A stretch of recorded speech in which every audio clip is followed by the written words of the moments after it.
嚟，我拉票完畢啦，有請下一位候選人，請你發表你嘅意見。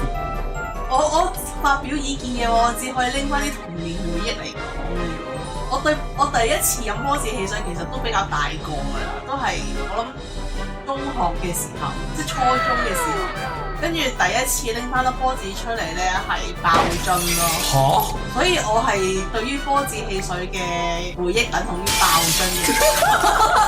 等陣先，你點爆？你點拎？拎去後樓梯度，啪！你真係爆樽咯！你真係掉杯樽啊！哦，唔係啊，係冚牆嗰種爆樽啊，即係你喺跌嗰種好爽嘅爆樽啊！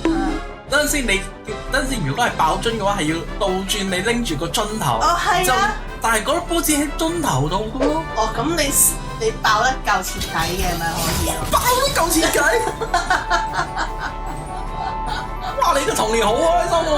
呢個唔係童年，你呢個青少年嘅回憶嚟啊！哇！好精彩喎！